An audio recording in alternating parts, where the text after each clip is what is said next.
Subscribe करिए हमारे channel target UP TET CTET को और बेल आइकन को दबाइए। हेलो फ्रेंड्स, मैं रेनू स्वागत करती हूँ आप सभी भावी अध्यापक एवं अध्यापिकाओं का आपके अपने channel target UP TET CTET में। दोस्तों, आज इस वीडियो में हम आपके ईवीएस के यानी कि पर्यावरण अध्ययन के टॉप 30 क्वेश्चंस को पढ़ने वाले हैं, जैसा कि हम लोग हर दिन पढ़ते हैं, ताकि आप लोग की जो तैयारी है वो बेहतर हो पाए। और दोस्तों, प्लीज आप लोग वीडियो के शुरू होने से पहले अपने कॉलेज फ्रेंड्स को, अपने व्हाट्सएप के ग्रुप में जहां पर भी आपने ग्रुप बनाया है अपने फ्रेंड्स का, वहां पर जरूर शेयर कर दिया करें, जिससे वो भी पढ़ें और आप भी पढ़ें साथ ही साथ। तो आप सभी की जो तैयारी है वो बहुत अच्छे से हो, हमारी कोशिश यही है। तो अगर सब लोग साथ में आकर के पढ़ोगे तो आप लोग को भी पढ़ने में अच्छा लगेगा और इससे ये भी जानकारी होती है कि किसकी तैयारी कितनी हो रही है। जब सब लोग सही आंसर देते हैं और जो गलत देता है तो वो सोचता है कि मेरे दोस्त वो कैसा आंसर दे रहे हैं, अगर वो सही दे रहे हैं तो इसका मतलब कि उनकी तैयारी मुझसे बेहतर है। इस तरीके से आपको ये भी पता चलता है कि आपके दोस्त की तैयारी कैसी है। तो इस तरीके से आप लोग जरूर वीडियो को शेयर कर दिया करें और आप लोग दोस्तों सारे के सारे क्वेश्चंस को देखने के बाद कमेंट जरूर करिएगा कि आपने कितने क्वेश्चंस के आंसर बिल्कुल सही किए हैं। तो चलिए स्टार्ट करते हैं। सबसे पहला क्वेश्चन बहुत आसान क्वेश्चन है।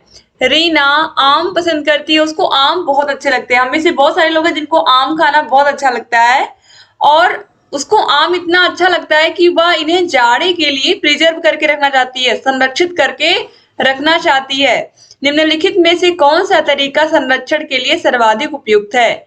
यानी कि रीना सोच रही है, क्योंकि जो आम होते हैं वो तो गर्मियों में मिलते हैं, लेकिन वो इन्हें ठंडियों में भी खाना चाहती है।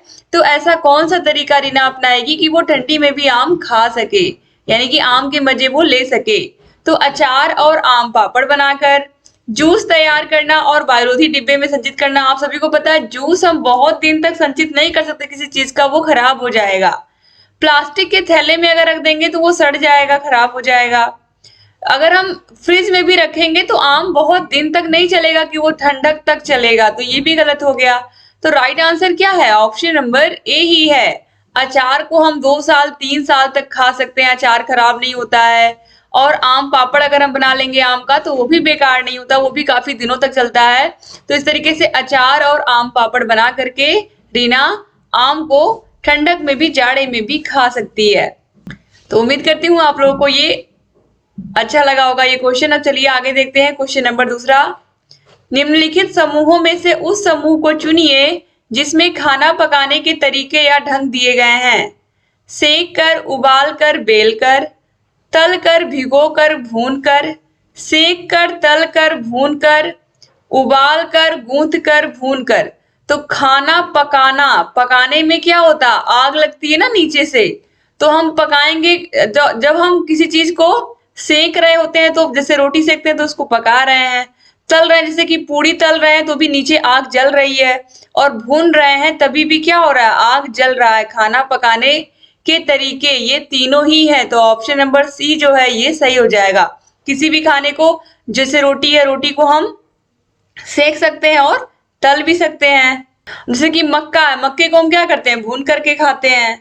क्वेश्चन नंबर 3 पे आते हैं दोस्तों। देखिए यहाँ पर पूछ रहा है कि निम्नलिखित में से कौन सी सामग्री घर बनाने में काम नहीं आती है?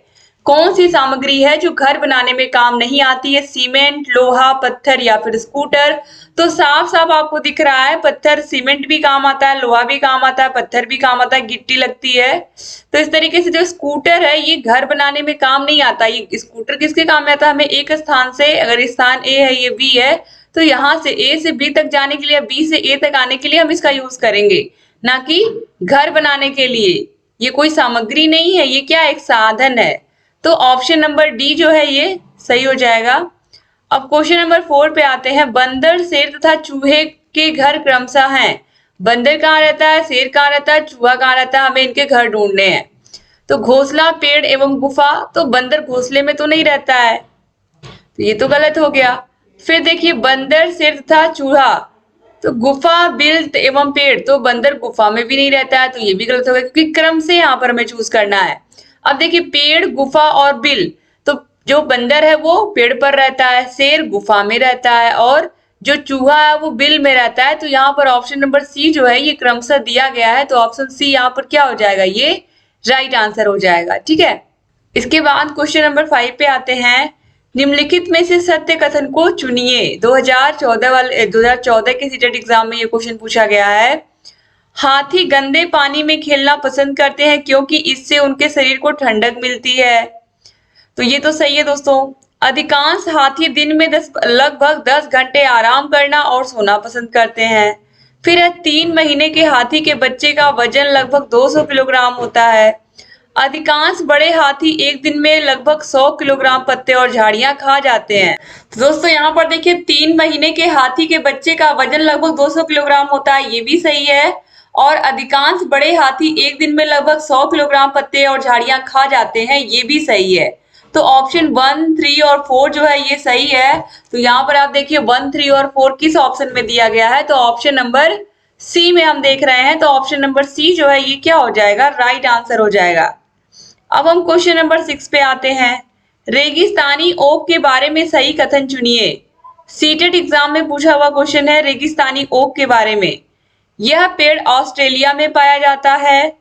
यह एक विशेष प्रकार का पेड़ है जिसकी जड़ें टहनियों से लटकती हैं। इस पेड़ की जड़ें जमीन में उस गहराई तक जाती हैं जब तक कि पानी तक न पहुंच जाएं। इस पेड़ के तने में पानी जमा रहता है और स्थानीय लोग पतले पाइप का उपयोग करके इस पानी को पीते हैं। तो दोस्तों यहाँ पर देखिए ये जो रेगिस्तानी ओक पौधा है यह ऑस्ट्रेलिया में पाया जाता है, ये बिल्कुल सही है। यानी कि ये जो ए है ऑप्शन ए सही है। और ऑप्शन सी जो है इस पेड़ की जड़ें जमीन में उस गहराई तक जाती हैं जब तक कि पानी तक न पहुंच जाए, तो ये भी सही है।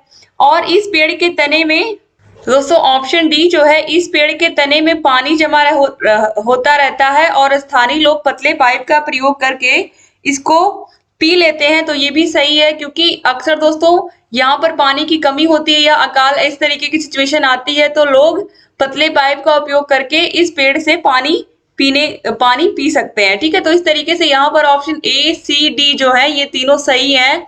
तो ए, सी, डी ऑप्शन बी में दिया है, तो ये बिल्कुल सही जगह। रेगिस्तानी ओक वृक्ष की ये विशेषताएं आप याद रखिएगा, आपके एग्जाम में पूछा जा सकता है।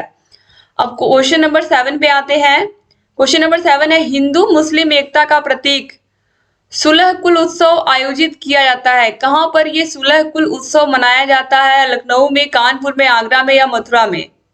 दोस्तों ये जो उत्सव है सुलह कुल उत्सव यह मनाया जाता है आगरा में। ठीक है, याद रखिएगा ये कहाँ मनाया जाता है, आगरा में मनाया जाता है। और इस उत्सव में हिंदू और मुस्लिम भाईचारे व एकता की झलक हम देखने को पाते हैं। तो दोस्तों इस त्योहार में हिंदू मुस्लिम एकता की झलक हमें देखने को मिलती है। कौन से त्योहार में? सुलह कुल त्योहार या सुलह कुल उत्सव में। तो ऑप्शन नंबर सी जो है ये सही हो जाएगा। कहाँ मनाया जाता है? आगरा में मनाया जाता है। क्वेश्चन नंबर 8 पे आते हैं। देवा शरीफ मेला जो हिंदू मुस्लिम एकता का एक जीवंत उदाहरण है, यह कहाँ आयोजित होता है? अलीगढ़ में, मथुरा में, लखनऊ में या बाराबंकी में? तो दोस्तों ये जो देवा शरीफ मेला है ये कहाँ पर लगता है? तो देवा शरीफ मेला ये भी हिंदू मुस्लिम एकता का जीवंत एग्जाम्पल है और यह अक्टूबर नवंबर के महीने में उत्तर प्रदेश के बाराबंकी जिले में लगता है। देवा शरीफ मेला बहुत प्रसिद्ध मेला है, बहुत इंपॉर्टेंट प्रश्न है ये। और ये कहाँ लगता है? बाराबंकी में। तो ऑप्शन नंबर डी जो है दोस्तों ये राइट आंसर हो जाएगा। अब क्वेश्चन नंबर 9 पे आते हैं। ईमेल का पूरा नाम क्या है? Electronic mail, electrical mail, international mail या इनमें से कोई नहीं? तो दोस्तों ईमेल का जो पूरा नाम होता है वो होता है इलेक्ट्रॉनिक मेल। क्या होता है? इलेक्ट्रॉनिक मेल होता है। तो ऑप्शन नंबर ए जो है ये बिल्कुल राइट आंसर हो जाएगा। तो अगर आपसे कोई भी पूछता है कि ईमेल का फुल फॉर्म क्या होता है तो आप आसानी से बता सकते हैं क्या होता है, इलेक्ट्रॉनिक मेल। इसके बाद क्वेश्चन नंबर 10 पे आते हैं। निम्नलिखित में से कौन एक ई कॉमर्स का प्रकार नहीं है? B2B, B2C, B2G या फिर B2A? तो दोस्तों यहाँ पर देखिए जो B2B है ये व्यापार से व्यापार इसका मतलब होता है और जो B2G है इसका मतलब होता है व्यापार से सरकार, व्यापार से सरकार। यहाँ पर देखिए आप देखिए यहाँ पर B2G लिखा हुआ है। व्यापार मतलब बिजनेस, बिजनेस टू गवर्नमेंट और यहाँ पर बिजनेस टू बिजनेस। अब देखिए B2C जो है, B2C क्या हो जाएगा? ये हो जाएगा बिजनेस टू कस्टमर यानी कि व्यापार से उपभोक्ता हो जाएगा। तो यहाँ पर जो B2A लिखा है ये ई कॉमर्स का प्रकार नहीं है। तो ऑप्शन नंबर डी जो है ये राइट आंसर हो जाएगा। अब क्वेश्चन नंबर 11 पे आते हैं। 18वें एशियाई खेलों में जो 18वें एशियाई खेल हुए थे इसमें भारत किस स्थान पर रहा था? 6वें, 7वें, 8वें या फिर 9वें? किस स्थान पर रहा था भारत, ये हमें बताना है। तो दोस्तों 18वें एशियाई खेलों में भारत का जो स्थान था वो था 8वां। कौन सा स्थान था? 8वां स्थान था, यानी कि भारत 8वें स्थान पर था। तो ऑप्शन नंबर सी जो है ये राइट आंसर हो जाएगा। अब क्वेश्चन नंबर 12 पे आते हैं। क्रिकेट के खेल में पिच की लंबाई कितनी होती है? जो क्रिकेट का खेल होता है, बैट बॉल का खेल होता है, आप सभी को पता है। तो इसमें जो पिच की लंबाई होती है वो कितनी होती है? जो पिच की लंबाई होती है वो कितनी होती है पूछ रहा है। पिच की लंबाई जो होती है वो कितनी होती है? तो यहाँ पर आप देखिए 20 गज, 21 गज, 22 गज या फिर 23 गज यहाँ पर दिया हुआ है। तो पिच की लंबाई कितनी होती है दोस्तों? तो दोस्तों यहाँ पर देखिए जो राइट आंसर हो जाएगा वो हो जाएगा 22 गज। तो ऑप्शन नंबर सी जो है 22 गज ये राइट आंसर हो जाएगा। अब क्वेश्चन नंबर 12 पे आते हैं। भारत के किस क्षेत्र में अधिकतम भूस्खलन की घटनाएं होती हैं? उत्तर पूर्वी पहाड़, हिमालय, पश्चिमी घाट व नीलगिरी या फिर उत्तरी घाट। भारत के किस क्षेत्र में अधिकतम भूस्खलन होता है? यूपी टेट में, यू टेट में पूछा गया, यानी कि उत्तराखंड टेट में पूछा गया क्वेश्चन है ये। 2015 में भी पूछा गया, 14 में भी पूछा गया क्वेश्चन है ये। तो भारत के किस क्षेत्र में अधिकतम भूस्खलन की घटनाएं होती हैं? दोस्तों राइट आंसर हो जाएगा ऑप्शन नंबर बी हिमालय। तो भारत का जो हिमालयी क्षेत्र दोस्तों यहाँ पर अधिक बहुत ज्यादा भूस्खलन की घटनाएं होती हैं। और भूस्खलन का मतलब क्या होता है कि जैसे पहाड़ है तो ये पहाड़ में से जो कंकड़ पत्थर जो भी चीजें लगी हुई है वो टूट करके गिरने लगती हैं और जो जमीन है वो धंस जाती है या खिसक जाती है, जमीन फट जाती है। तो ये सभी भूस्खलन के निशान है। और ये आप देखोगे खासकर उत्तराखंड की अगर हम बात करें तो ये स्थिति बहुत ज्यादा वहां पर देखने को मिल रही है आज के समय में। अब क्वेश्चन नंबर 14 पे आते हैं। हिमालय पर्वत किस प्रकार के पर्वत का एग्जाम्पल है? जो हिमालय पर्वत है वो किस प्रकार का पर्वत है? परतदार पर्वत है, ब्लॉक पर्वत है, प्राचीन पर्वत है या अवशिष्ट पर्वत है? तो दोस्तों यहाँ पर देखिए जो हिमालय पर्वत है दोस्तों ये माना जाता है वलित पर्वत, जिसे हम पर्वताकार पर्वत भी कहते हैं। तो दोस्तों इसके अनुसार ये हिमालय में जो ये पर्वत बने हैं परतदार पर्वत या इनको हम कह सकते हैं एक प्रकार से वलित पर्वत, इनके बनने का मुख्य कारण है दो प्लेटों के आपस में टकराने से वहां पर जो संकुचन हुआ या जो सिकुड़ने की घटना हुई वहां पर, इससे वहां पर एक तरीके से परतदार सिलवटों का निर्माण हो गया इस तरीके से। और वहीं पर हिमालय पर्वत यानी कि हिमालय पर्वत का निर्माण हो गया, जिसे हम वलित पर्वत के नाम से भी जानते हैं या कह सकते हैं परतदार पर्वत के रूप में भी जानते हैं। ठीक है, आगे बढ़ते हैं अब हम क्वेश्चन नंबर 15 पर। गोवर्धन पर्वत कहाँ है? मथुरा में, आगरा में, बुलंदशहर में या फिर हमीरपुर में? तो दोस्तों जो गोवर्धन पर्वत है ये मथुरा में है। कहाँ पे है? मथुरा में है। और गोवर्धन पर्वत के आसपास के क्षेत्रों की भूमि को हम ब्रज भूमि कहते हैं। क्या कहते हैं? ब्रज भूमि कहते हैं। ठीक है, याद रखिएगा कहां पर है गोवर्धन पर्वत? मथुरा में है। और इस पर्वत को किसने उठाया था? भगवान श्री कृष्ण ने उठाया था। ठीक है, तो आगे बढ़ते हैं अब क्वेश्चन नंबर 16 पर। मणि पर्वत कहाँ स्थित है? अयोध्या में, सिद्धार्थनगर में, मथुरा में या फिर आगरा में? जो मणि पर्वत है ये कहां पर स्थित है दोस्तों बताना है, ध्यान से देखिए आप लोग। और दोस्तों ये जो मणि पर्वत है ये स्थित है अयोध्या में। कहाँ स्थित है? अयोध्या में। अब इसका जो पौराणिक महत्व है आप वो सुन लीजिए। जो पौराणिक व्याख्यान है इसके, जो पुराणों में कहा गया है इस पर्वत के बारे में, पुराणों के अनुसार जो संजीवनी बूटी है, संजीवनी बूटी लाते समय भरत के बाणों से घायल होकर हनुमान जी जिस स्थान पर गिरे थे वहां उनके द्वारा ले जाया जाने वाला जो पर्वत था उसके कुछ हिस्से के गिरने से एक पर्वत निर्मित हुआ जिसे हम मणि पर्वत के नाम से जानते हैं। और यह पर्वत अयोध्या में स्थित है। ठीक है, अब क्वेश्चन नंबर 17 पे आते हैं। भारत में पंचायती राज की त्रिस्तरीय व्यवस्था का अनुमोदन किस समिति के द्वारा किया गया था? बलवंत राय मेहता समिति, अशोक मेहता समिति, हनुमंत राव समिति या फिर GV.K. राज समिति? तो दोस्तों भारत में जो पंचायती राज की त्रिस्तरीय व्यवस्था है यह बलवंत राय मेहता समिति ने ही डिसाइड किया था। तो ऑप्शन नंबर ए जो है सही हो जाएगा। और ये बहुत इंपॉर्टेंट क्वेश्चन है कि भारत में पंचायती राज की जो त्रिस्तरीय व्यवस्था है इसका अनुमोदन किस समिति ने किया था? तो बलवंत राय मेहता समिति ने किया था। अब क्वेश्चन नंबर 18 पे आते हैं। पंचायत चुनाव के लिए उम्मीदवारों की न्यूनतम आयु कितनी होनी चाहिए? 20 वर्ष, 21 वर्ष, 30 वर्ष या 18 वर्ष? तो दोस्तों पंचायत चुनाव के लिए अगर आप ग्राम प्रधानी चुनाव के लिए ग्राम प्रधान बनना चाहते हैं, प्रधानी के चुनाव के लिए खड़ा होना चाहते हैं, तो आपकी जो आयु है वो कम से कम 21 वर्ष तो होनी ही चाहिए। आप 21 वर्ष के होने चाहिए। अब क्वेश्चन नंबर 19 पे आते हैं हम। पर्यावरण अध्ययन की कक्षा में सरल प्रयोग और निर्देशन किए जा सकते हैं। कक्षा में अनुशासन को सुनिश्चित करने हेतु बच्चों को नियंत्रित करने के लिए, बच्चों को स्वयं सीखने के योग्य बनाने और अवलोकन कौशलों को पैदा करने के लिए, उच्च कक्षाओं में क्या किया जाता है इसका अनुकरण करने के लिए, बच्चों द्वारा पूछे गए प्रश्नों पर आधारित विचारों पर चर्चा करने, अवलोकनों को दर्ज करने तथा उनका विश्लेषण करने के लिए।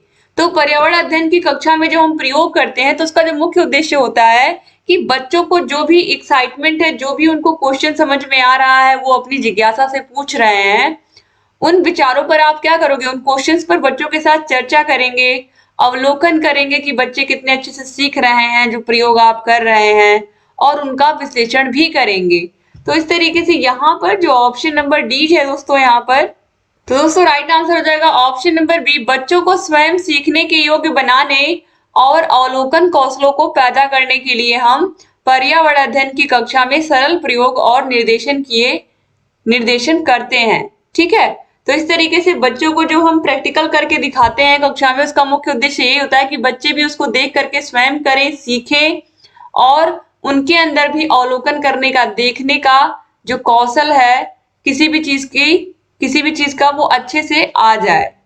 अब क्वेश्चन नंबर 20 है, पर्यावरण अध्ययन के शिक्षण अधिगम में सर्वेक्षण का उद्देश्य क्या है?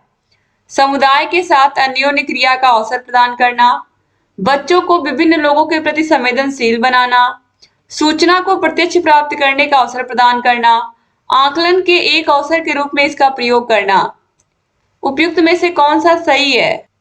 तो दोस्तों जो सर्वेक्षण हम करते हैं, जो सर्वे हम करते हैं, कहीं भी जा करके, जैसे गांव में हम सर्वे कर रहे हैं तो गांव में एक एक डोर पे, एक एक व्यक्ति के घर में हम जाकर सर्वे कर रहे हैं, तो सूचना को हम प्रत्यक्ष प्राप्त कर रहे हैं, अपनी आंखों से देख करके उसको हम नोट कर रहे हैं, लिख रहे हैं, तो हम उसकी जो नॉलेज है वो क्या कर रहे हैं, बिल्कुल एक्यूरेट प्राप्त कर रहे हैं। तो ये तो ऑप्शन नंबर सी तो बिल्कुल सही दे रहा है यहाँ पर। और जब बच्चे बाहर जाएंगे या कोई चीज जब वो जा करके समुदाय में सीखेंगे तो इससे वहां पर उनकी अन्योन्य क्रिया भी होगी, समुदाय के लोगों से बातचीत करना भी सीखेंगे, और बच्चों को विभिन्न लोगों के प्रति संवेदनशील भी हम बना सकते हैं। तो ये भी सही है, बच्चों के अंदर संवेदनशीलता भी आएगी, क्योंकि आप अगर एक गांव में 30 घर हैं, 30 मैं कम से कम मान रही हूँ, तो 30 के 30 घरों में जरूर कोई हो सकता है बहुत धनी हो, कोई थोड़ा मीडियम हो, कोई थोड़ा और गरीब हो। तो इन सब लोगों को जब बच्चे देखेंगे, उनका रहन सहन देखेंगे, तो लोगों के प्रति संवेदनशीलता भी बढ़ेगी, और आकलन के अवसर के रूप में इसका हम उपयोग भी कर पाएंगे। तो इस तरीके से ऑप्शन नंबर सी जो है, ए बी सी और डी, ये राइट आंसर हो जाएगा। आगे बढ़ते हैं अब क्वेश्चन नंबर 21 पर। ईवीएस की पढ़ाई में, यानी कि ईवीएस की क्लासरूम में कक्षा में प्रश्नोत्तर तकनीकी का सबसे अच्छा उपयोग किसके लिए किया जा सकता है? जो पर्यावरण की कक्षा है, इसमें कक्षा में प्रश्नोत्तर तकनीकी का प्रयोग सबसे अच्छा किसके लिए किया जा सकता है? विद्यार्थियों का ध्यान आकर्षित करने के लिए प्रश्न पूछ सकते हैं, विद्यार्थियों में सीखने की जिज्ञासा उत्पन्न करने के लिए, प्रायोगिक कौशलों को बढ़ावा देने के लिए, और कक्षा में अनुशासन बनाए रखने के लिए। तो दोस्तों बच्चों को कक्षा में हम बच्चों से जब प्रश्न पूछते हैं तो ये जो शिक्षार्थी हैं उनकी सीखने की जिज्ञासा को उत्पन्न करता है। तो बच्चों से भी प्रश्न पूछते हैं और बच्चे भी हमसे प्रश्न पूछते हैं जब बच्चों को नहीं आता है, तो इस तरीके से एक एक्साइटमेंट रहती है कक्षा में और बच्चे शांत भी रहते हैं। तो यहाँ पर ऑप्शन नंबर बी जो है दोस्तों ये सही हो जाएगा। सीखने में, शिक्षार्थियों में यानी कि स्टूडेंट्स में सीखने की जिज्ञासा, उनकी लर्निंग की जो क्यूरियोसिटी होती है वो क्या होती है, बहुत अच्छी हो जाती है। तो इस तरीके से यहाँ पर ऑप्शन बी जो है सही हो जाएगा। क्वेश्चन नंबर 22 पे आते हैं। प्राथमिक स्तर यानी कि प्राइमरी लेवल की ईवीएस पाठ्य पुस्तक में कविताएं और कहानियां सम्मिलित करने का मुख्य उद्देश्य क्या है? 2014 के सीटेट एग्जाम में पूछा गया प्रश्न है। विद्यार्थियों में साहित्यिक रुचि उत्पन्न करना, विषय के अधिगम में आमोद प्रमोद प्रदान करना, मूल संकल्पनाओं के अधिगम में वृद्धि करना, या विषय वस्तु को प्रस्तुत करने की नित्य चर्चा और एक रास्ता में परिवर्तन। तो कहानियां और कविताएं जो है, जो ईवीएस की किताबों में होती है, उसका उद्देश्य यही होता है इनको रखने का कि कक्षा में आमोद प्रमोद बना रहे, यानी कि बच्चों का मनोरंजन भी होता रहे, बच्चों को अच्छा भी लगे और बच्चे पढ़ाई भी करें। तो इस तरीके से ऑप्शन नंबर बी जो है दोस्तों ये राइट आंसर हो जाएगा। अब क्वेश्चन नंबर 23 पे आते हैं। प्राथमिक स्तर पर पर्यावरण अध्ययन पढ़ाने के लिए निम्नलिखित में से कौन सा पहलू सबसे महत्वपूर्ण होना चाहिए? क्रियाकलाप संचालित करना तथा कौशलों का विकास करना, आकलन में सफलता प्राप्त करना, विज्ञान की आधारभूत संकल्पनाओं को समझना, सीखने वालों को प्राकृतिक और सामाजिक सांस्कृतिक पर्यावरण से जोड़ना।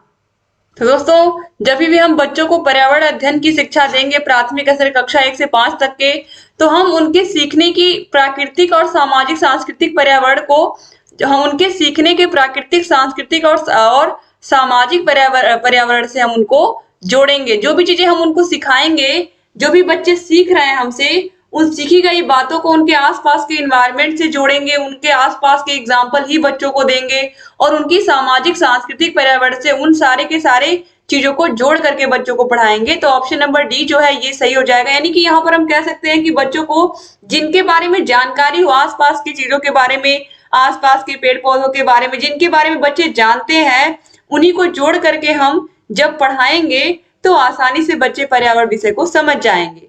अब क्वेश्चन नंबर 24 है। पर्यावरण अध्ययन की पाठ्य पुस्तक में प्रयुक्त जो भाषा होगी वो किस प्रकार होगी? रूखी और बच्चों के द्वारा समझने में कठिन होनी चाहिए, तो ये तो गलत है। परिभाषाओं पर बल देते हुए औपचारिक बना जानी चाहिए, तो ये तो पूरी तरीके से गलत है। केवल अगर परिभाषाएं बच्चे पढ़ेंगे तो सीखेंगे क्या? तकनीकी और औपचारिक होनी चाहिए। बच्चे की दिन प्रतिदिन की भाषा से संबंध होनी चाहिए, संबद्ध होनी चाहिए। तो सबसे सही ऑप्शन नंबर डी है कि जो पर्यावरण अध्ययन की पाठ्य पुस्तक है उसमें जो भाषा है वो ऐसी भाषा प्रयोग होनी चाहिए जिस भाषा को बच्चे घर में बोलते हैं, अपने आसपास में, अपने दैनिक जीवन में प्रयोग करते हैं, जिस भाषा का, उसी भाषा में होनी चाहिए पर्यावरण अध्ययन की बुक या ईवीएस की बुक। अब क्वेश्चन नंबर 25 है।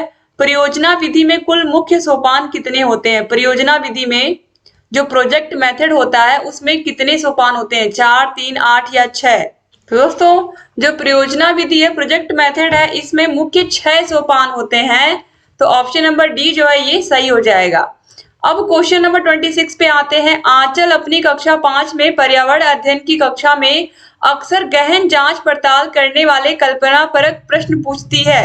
उसके द्वारा इस प्रकार करने का उद्देश्य या सुधार करना है। तो दोस्तों, यहाँ पर आप देखिए जो आंचल है ये क्या करती है, ये इस तरीके के प्रश्नों को पूछती है कक्षा में जो गहन जांच पड़ताल वाले होते हैं और कल्पनापरक होते हैं, जिनमें सोचना पड़ता है, जिनमें हमें दिमाग लगाने की जरूरत पड़ती है। ऐसे क्वेश्चंस को आंचल पूछती है कक्षा में। तो ये किस प्रकार, ये जो प्रश्न वो पूछ रही है, इसका पूछने का क्या उद्देश्य है और उसके हम कौन से कौशल में सुधार कर सकते हैं? तो संवेगात्मक कौशल में, चिंतन कौशल में, बोलने संबंधी कौशल में या अवलोकन कौशल में? दोस्तों, जो आंचल है वो हम कह सकते हैं कि मुझे वो ऐसे प्रश्नों को पूछ रही है, तो इसका क्या मतलब है कि आंचल एक प्रकार से हम कह सकते हैं कि जिज्ञासु छात्रा है जो पढ़ना चाहती है और वह अपने विषय से संबंधित ज्ञान और उसमें प्रश्न करने की जिज्ञासा को और बढ़ाना चाहती है और अपने ज्ञान को और अधिक बढ़ा करके अपनी कल्पना क्षमता को भी बढ़ाना चाहती है। तो इस तरीके से हम कह सकते हैं कि वह अपने चिंतन कौशल में विकास करना चाहती है, यानी कि वो एक जिज्ञासु छात्रा है और अपने विषय से संबंधित ज्ञान को, अपने सब्जेक्ट से रिलेटेड ज्ञान को और अधिक सीखना चाहती है और अधिक पढ़ना चाहती है। तो यह उसके चिंतन कौशल में हम और अच्छे से सुधार कर देंगे जब उसके प्रश्नों का हम समाधान कर देंगे। अब क्वेश्चन नंबर 27 पे आते हैं। प्रोजेक्ट विधि के जनता कौन है? बहुत आसान सा प्रश्न है। किलपैट्रिक, फरकास्ट, आर्मस्ट्रांग या बासबर्न? तो हम सभी को पता है प्रोजेक्ट विधि के जनक कौन है? किलपैट्रिक। तो ऑप्शन नंबर ए जो है ये सही हो जाएगा दोस्तों। और ये सुपर टेट एग्जाम में पूछा हुआ क्वेश्चन है 2018 में, ये सुपर टेट एग्जाम में आया हुआ प्रश्न है, इंपॉर्टेंट प्रश्न है। क्वेश्चन नंबर 28 पे आते हैं। पाठ्य सहगामी क्रियाकलापों का क्या उद्देश्य होता है? जैसे कि पढ़ाई के साथ साथ बच्चे खेल भी खेल रहे हैं, बच्चे डांस सीख रहे हैं, बच्चे सिंगिंग सीख रहे हैं, या बच्चे अलग अलग प्रकार के खेलों को खेल रहे हैं, चाहे वो बैडमिंटन हो, हॉकी हो, क्रिकेट हो, तो टेनिस हो, ये सब चीजें क्या, इन सबसे क्या लाभ होगा? बालकों में राष्ट्रीय एकता की भावना का विकास होगा, अवकाश के समय का सदुपयोग होगा, बालकों में नागरिकता की भावना का विकास होगा, या उपरोक्त सभी? तो दोस्तों राइट आंसर हो जाएगा ऑप्शन नंबर डी, उपरोक्त सभी।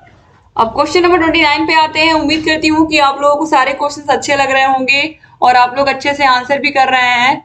क्वेश्चन नंबर 29 है, किस विधि में छात्र स्वयं ही उपकरण व्यवस्थित करते हैं, निरीक्षण करते हैं, प्रेक्षण लेते हैं तथा विश्लेषण करते हैं? व्याख्यान विधि, अवलोकन विधि, प्रयोगशाला विधि या प्रदर्शन विधि? कौन सी विधि में बच्चे सारा काम खुद से ही करते हैं? तो दोस्तों, जब बच्चे प्रयोगशाला में जाते हैं, लेबोरेटरी में जाते हैं, तो वह स्वयं ही सारे उपकरणों को व्यवस्थित करते थे। केमिस्ट्री लैब में बच्चे गए तो केमिस्ट्री के जो भी चीजें वहां पर उपकरण रखे हुए हैं उनको व्यवस्थित करते हैं, निरीक्षण करते हैं, प्रेक्षण करते हैं और विश्लेषण भी करते हैं। तो इस तरीके से बच्चे इसमें सक्रिय रहते हैं, लगातार एक्टिव रह करके प्रयोगशाला में काम करते हैं। तो यहाँ पर ऑप्शन नंबर सी जो है राइट आंसर हो जाएगा, प्रयोगशाला विधि। अब लास्ट क्वेश्चन पर हम आते हैं। क्वेश्चन नंबर 30 है, किस विधि में स्थूल से सूक्ष्म की ओर, ज्ञात से अज्ञात की ओर तथा स्वयं करके सीखो शिक्षण सूत्रों का प्रयोग किया जाता है? प्रयोग प्रदर्शन विधि में, प्रयोगशाला विधि में, अवलोकन विधि में या फिर निरीक्षण विधि में? किस विधि में हम ज्ञात से अज्ञात की ओर, स्थूल से सूक्ष्म की ओर या स्वयं करके सीखो में, कौन सी विधि में हम इन सब का प्रयोग कर सकते हैं, इन सूत्रों का? दोस्तों, यहाँ पर भी राइट आंसर हो जाएगा प्रयोगशाला विधि। प्रयोगशाला विधि में स्थूल से सूक्ष्म की ओर, ज्ञात से अज्ञात की ओर तथा स्वयं करके सीखो, ये सारे शिक्षण सूत्र प्रयोग में आ जाते हैं। तो इस तरीके से टॉप 30 क्वेश्चंस यहाँ पर आपने खत्म कर लिए। उम्मीद करती हूँ कि वीडियो आपको पसंद आई होगी और अगर चैनल को आपने सब्सक्राइब नहीं किया है तो प्लीज सब्सक्राइब भी कर दीजिए। बगल में बेल आइकन होगा, उसको भी प्रेस कर दीजिए। Thank you so much video को पूरा देखने के लिए और वीडियो को जरूर शेयर कर दीजिएगा अपने कॉलेज फ्रेंड्स को। दोस्तों, डिस्क्रिप्शन बॉक्स और कमेंट बॉक्स में आपको सारे के सारे विषयों के वीडियोस की लिंक मिल जाएगी। रोज रात को 8 बजे मैं वीडियोस लेकर के आती हूँ आप लोग के लिए। तो इन वीडियोस को देखते रहिए और जहां कहीं कोई भी समस्या है हमसे बताते रहिए। तो thank you so much video को पूरा देखने के लिए। चैनल से बने रहिए और आपके लिए मैं रोज वीडियोस लेकर के आती रहूंगी और आपकी तैयारी को ऐसे ही बेहतर बनाती रहूंगी।